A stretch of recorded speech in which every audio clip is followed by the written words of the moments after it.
Folks, welcome into the Trainwreck Sports Fantasy Baseball Show, episode 4.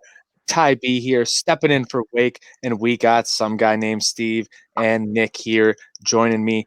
We got to talk about it here. I'm hijacking the episode. You know what we're starting with. Vladdy Daddy. 3 bombs last night. Have him on my fantasy team, one of the best picks I made all season. This dude has been absolutely raking since that weight loss, Steve. Yeah, I mean, the biggest thing with Vlad, the biggest for his first 2 years why people were a little down on him was just hitting the ball into the ground. Guess what? He's not doing that anymore. He's changed the elevation, and his swing last night, I mean, it looked like his father's. He absolutely crushed it, and off Max Scherzer, too. A Hall of Fame pitcher hit 2, no doubt, home runs off him. Vlad's arrived, and if you don't have him in your leagues, it's too late. It's definitely too late. That value is absolutely skyrocketing. I've made this point a lot whenever I bring up Vlad this season. You could tell he's just not trying to do too much with the ball. He's staying within himself. He's just going for hard line drives, and he knows he's realized at this point he's grown into that man strength. He can just put it out with his natural swing and his ability, Nick, and that's what we saw last night. Yeah, 100%. I mean, Stevie hit it on the nose. You know, the launch angle is there now. And to your point, Ty, he's got the God-given ability. He's got the God-given strength. Get the bat on the ball. Good things are going to happen. He changed that launch angle. He's hitting balls hard. And those balls, as you saw last night, are going out of the park now, too. He's arrived, and Steve, you're right. You're not getting them if you don't have them. No. And he's scoring from first on doubles. Absolutely unheard of at any other point in his career. The dude has been motoring around on the bases. But something else we got to talk about, because for whatever reason, he's not talked about enough, leading the AL in WAR yet again. He already has a 1.8 WAR so far. Mike Trout doing Mike Trout things, Nick. Yeah, you can't say enough about him, and we talked about it. It's almost like you're expecting Mike Trout to be Mike Trout. Well, now Mike Trout is being better than Mike Trout. He's batting .429, leading the league in average. I mean, he's a triple crown threat right now. Let this guy stay healthy. 5 tools, just does it all. We don't appreciate Mike Trout too much. And a lot of times in life and in baseball, when you don't appreciate something, they go out and then you appreciate them after the fact. Appreciate them in the now. Oh, absolutely. And one player he's going to have to worry about in that Triple Crown race is on his team, Shohei Ohtani, tied for the league lead in home runs with 7. He's the first player to make a pitching appearance while leading the league in home runs since like 1930 or something crazy like that. Earlier, Steve, what are your thoughts on the performance thus far out of the Angels? I'm pulling for the Angels. I really want to see the Angels win. I want to see them do well, just because Mike Trout deserves it. He's the most underappreciated, generational superstar I think we've ever seen in any sport. He's gotten to the point where he's so good, we don't realize how good he is.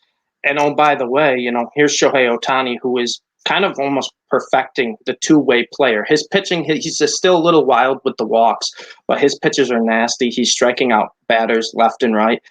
And his hitting has been so good, it's forced the Angels' hand to play him more than they wanted to originally in the lineup. That's how good of a ball player he's been. They played him the outfield the other day. If Ohtani gets outfield eligibility on top of pitcher and DH, he's probably going to finish as the most valuable player in fantasy this year. Maybe Absolutely. He could. Like we've never seen a player of that stature be able to play both sides like since the 30s, since the 40s. Like there was no chance you were playing fantasy sports back then. You couldn't even get the statistics in time. Like you'd be playing like a week behind. It'd be absolutely incredible though trying to do that. And now my brain just thinking about it, like we might have to do a skit on that one day. Yeah. But all right, guys, that division is going to be an absolute arms race because you got the Mariners playing very well and you had the A's coming off that hot streak. And, I know, Steve, you got your eye on the Mariners for a very specific reason.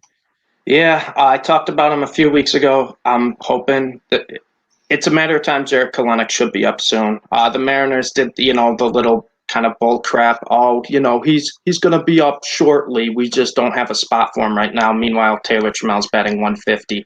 Dylan Moore's batting 120. and the Mariners could easily move Ty France maybe to second base, move the outfield around, and get Kalenic regular at bats.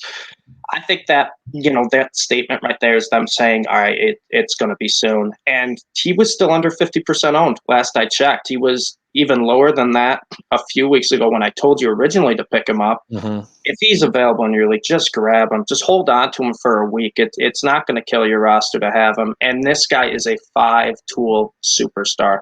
He can help with average. He can help with homers. He can help with steals. And I know rookies sometimes can be rusty, but who cares? What's the risk? Pick up the guy. If he sucks, all right, drop him and wait a year or two. Just pick him up and, hopefully cash in like, when Juan Soto got called up, or when guys that came in and made an impact right away. Absolutely, especially when you're in those dynasty or those deeper leagues where you might need that extra boost that you're not just going to find normally on the waiver wire, something out of left field, if you will. A little baseball pun for you guys. But perfectly transitioning to our buy low, sell high. Let's start it off there with Nick, because I think his will transition well into mine.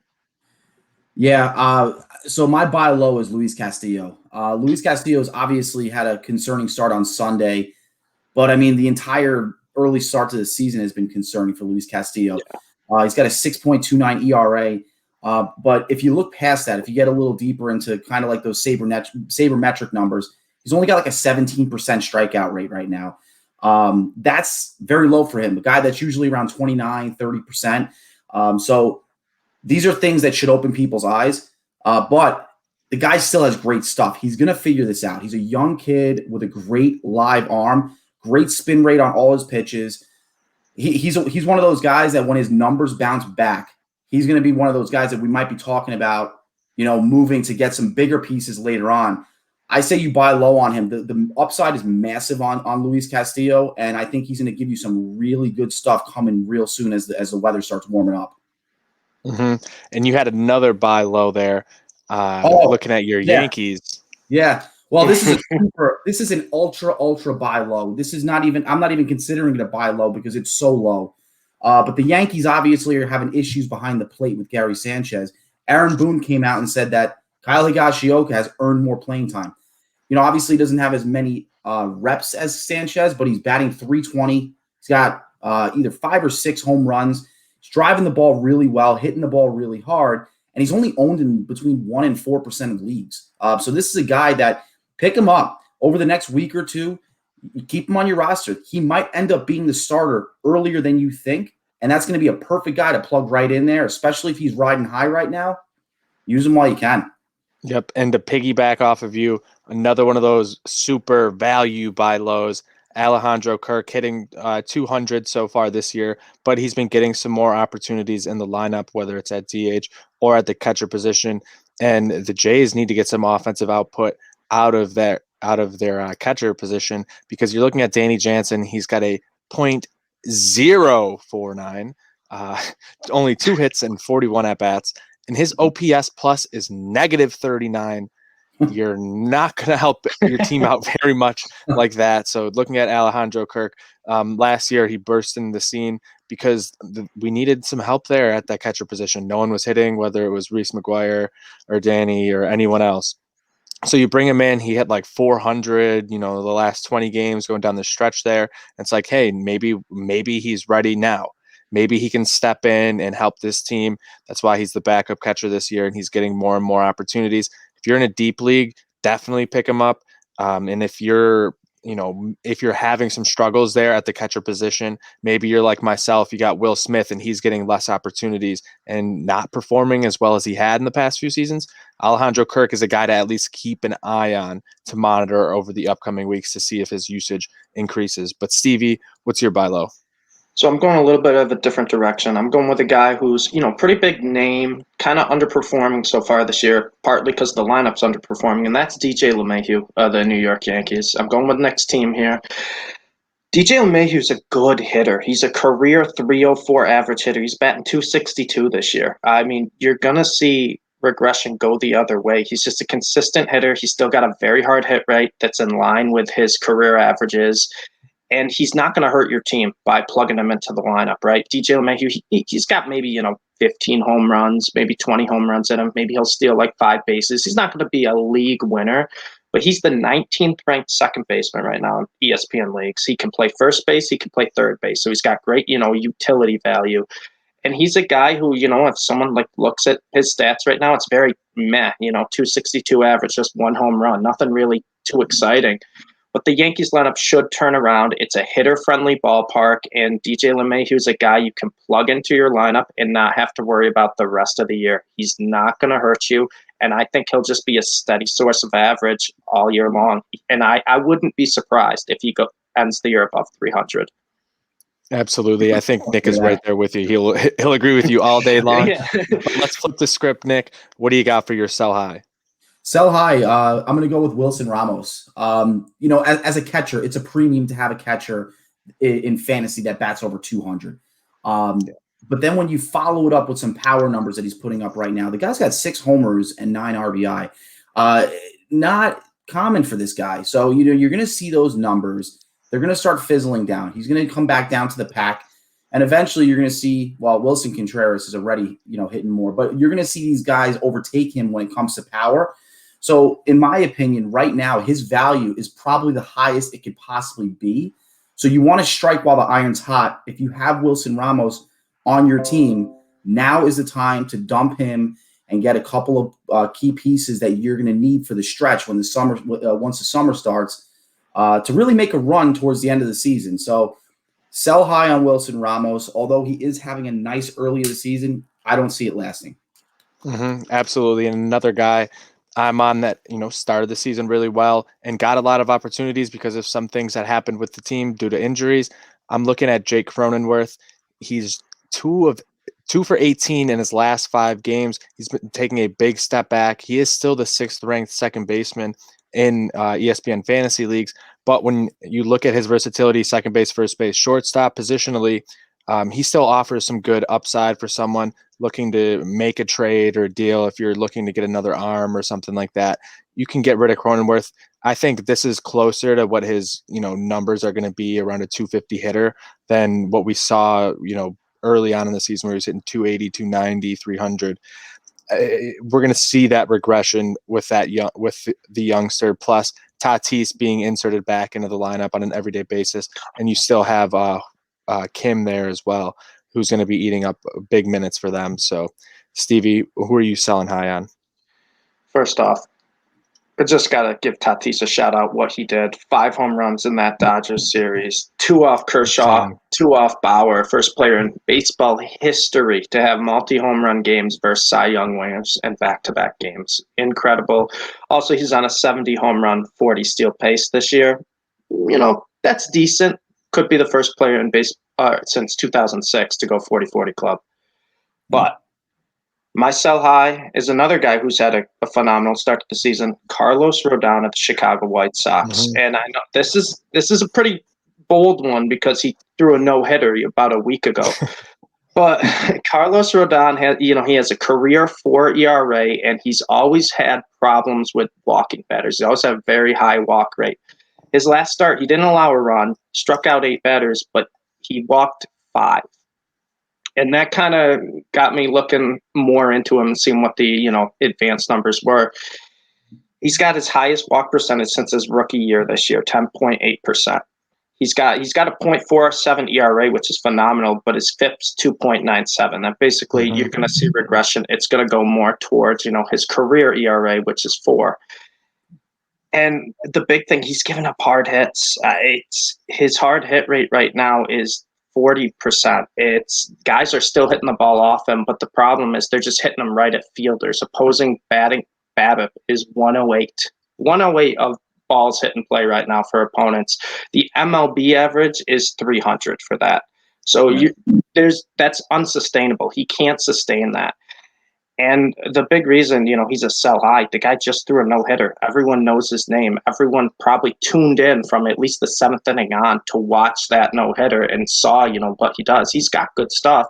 Just control could be an issue. And my big thing with pitchers and what I try to do all year long is I always try to sell them at the point where you're going to get the best value for them. You're not going to find any point this year where you get higher value than what you can right now for Carlos Rodon. No, I think you're absolutely right. Sometimes you really just have to be on top of everything. You got to strike when the iron's hot, like you said. And that's why we're going to be doing that here with our free agent finds. I think when you're looking at the first name I'm going to throw out here, it baffles me that John Means is still only owned in 87% of leagues. Like, what are these 13 other percent of leagues doing?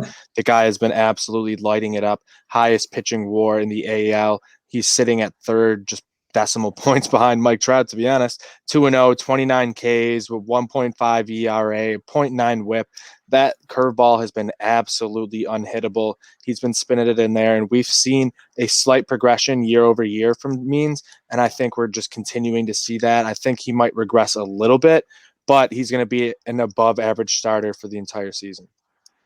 It's because he's an Oriole. That's why he's not owned in 100% of leagues. You know, people see an Oriole pitcher, they're like, oh, I don't want any part of that. And the big thing with John Means, too, is what I'll say, maybe not now, but earlier on, guys like that who don't have the big name, it only takes one bad start for an owner to get frustrated and drop them.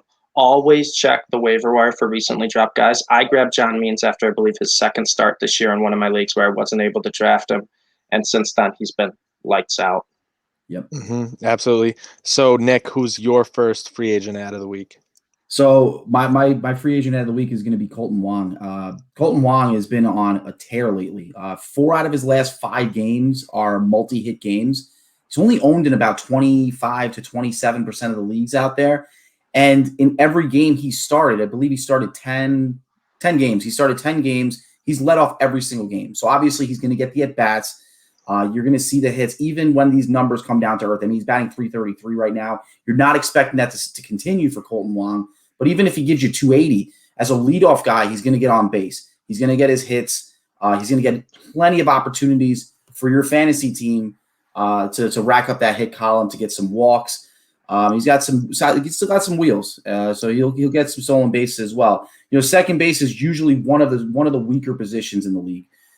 So right now, with Colton Wong having a little bit of a remember of what he had back when he was with the Cardinals, grab him. If he's available in your league, he's going to do some big things for you. That's a no-brainer. I like that. That's a good pickup right there. Steve, what are you looking at?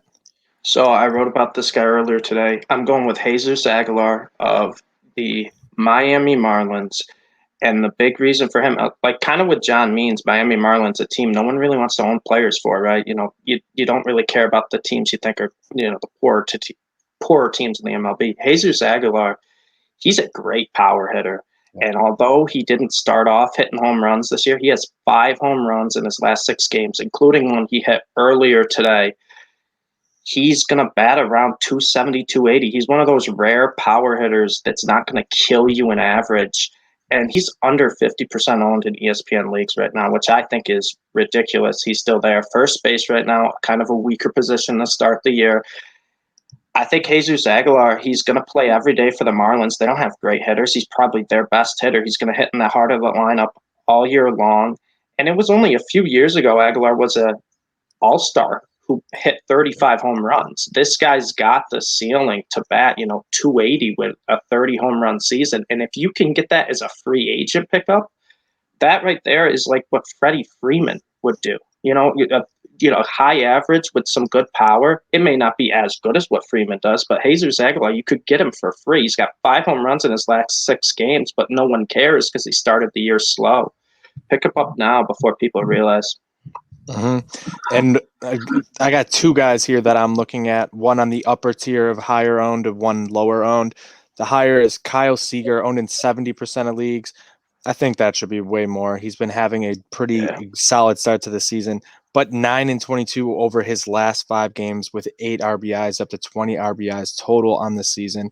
He's hitting in a great spot there in that lineup, and he has guys actually getting on base in front of him, which has been a problem that the Mariners have had over the past few seasons, but that's not an issue right now. So Seager's a guy, if you're looking for a third baseman, he's a perfect pickup right there. And then my other one is Kyle Gibson. He'll be pitching tomorrow. He's owned in 47.4% of leagues, so go pick him up right now. 2-0 on the season, 23 Ks, the 2.3 ERA, that whip just a little bit over 1.1. And if you look at his actual starts this year, opening day, he got rocked, 5 earned runs in 0.1 innings.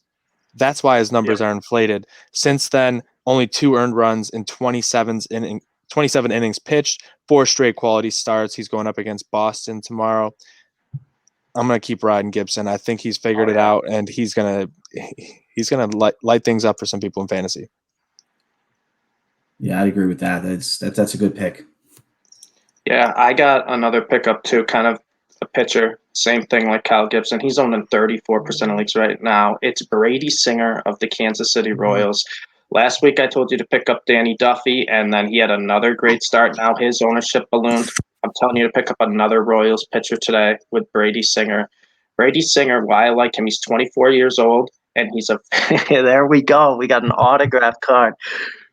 Brady Singer, he's a very good strikeout pitcher, right? He gets a lot of swing and misses. He's got over a K per 9 over his career, and he's a player who I think could almost be a staple on rosters going forward. He's young, he's got high potential, and just like Kyle Gibson, his first start, he gave up 5 runs in 3 1/3 inning. It just kind of ballooned his stats. Since then, Brady Singer's been basically lights out. I think he struck out 20 batters over 18 innings and allowed 2 runs in his last 3 starts.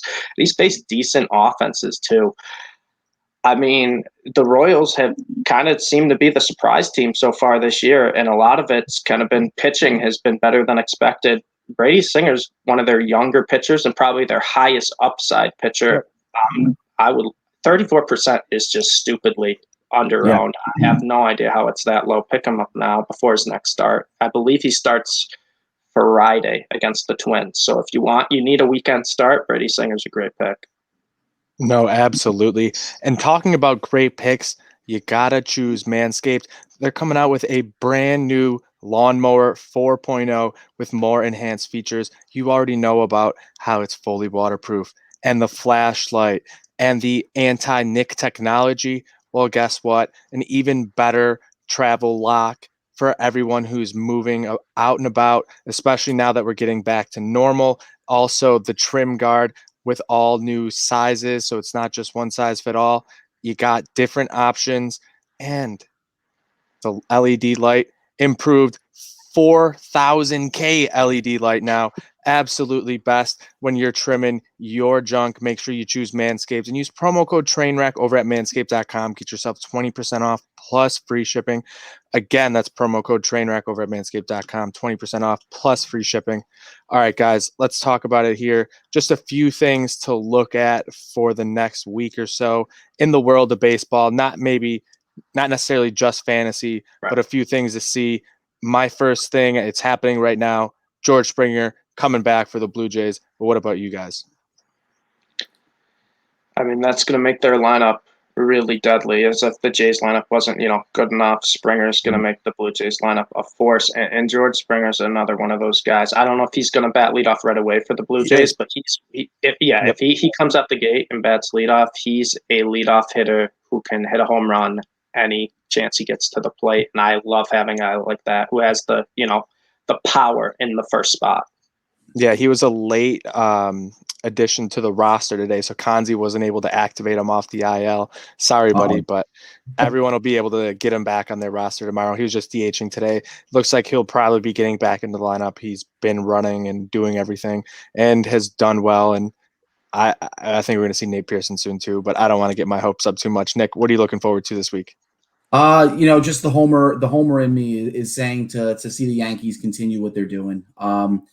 They're starting to find a little bit more of their swing. It's a little bit easier to do that when you're playing teams like the Orioles.